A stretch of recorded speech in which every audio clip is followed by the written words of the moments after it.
Welcome back, everyone. Today, we're going to talk about a unique feature of the Korean language that can be difficult for you to understand, honorifics, or the politeness levels built into the speech. Let's start. First, take a look at these two pictures. What kind of feeling do you get from each? What is the biggest difference between image 1 and image 2? The most basic way to greet someone in Korean is 안녕하세요. When you compare picture 1 and picture 2, you can see that the man in picture 2 is bowing his head. The most basic way to greet someone in Korean is 안녕하세요. When you compare picture 1 and picture 2, you can see that the man in picture 2 is bowing his head.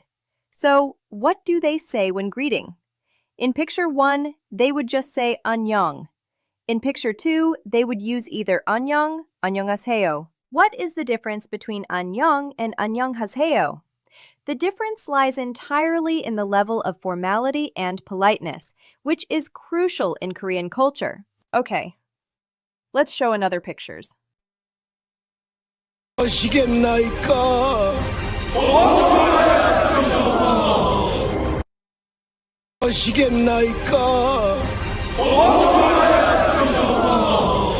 How is it?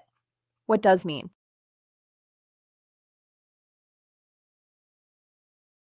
통촉하여 주시옵소서. I will repeat. 통촉하여 주시옵소서. This is the most difficult and highest level honorific expression, used only when speaking to the king or a very high-ranking official in historical K-dramas. The simplest translation is, please take my situation into consideration. But it is a deeply desperate and polite plea, asking the recipient for both wise judgment and mercy-compassion. The roots of Korean honorifics, history and culture. Where do honorifics come from? The answer lies in Korean history. For hundreds of years, Korea has been heavily influenced by the culture of Confucianism. In Confucianism, concepts like age, social status, and the community's harmony were considered very important. It is within this historical context that the mindset of consideration and respect for the other person naturally permeated the language. Honorifics are not just simple grammar. They are the very code of Korean culture that places great importance on relationships. Although it is the same word, 안녕, the expression changes depending on the relationship and the situation. Koreans delicately express this relational distance through language. The formal style is a very official and rigid form of honorific speech. It ends with suffixes like simnida or pnida. Historically, it originated from the language used in the royal court, the military, or for official announcements. In contrast, the informal style is the friendly form of honorific speech that we use most often in daily life. It ends with suffixes like heyo, ayo, or oyo. Example, 고마워요.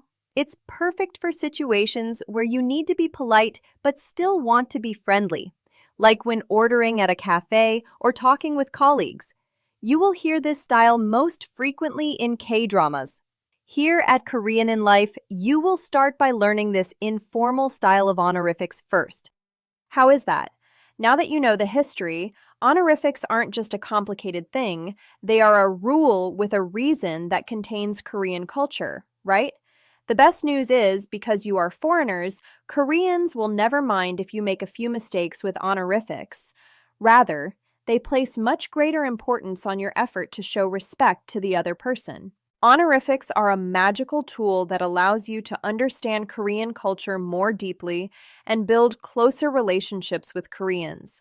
With Korean in Life, you can experience this culture directly through the language.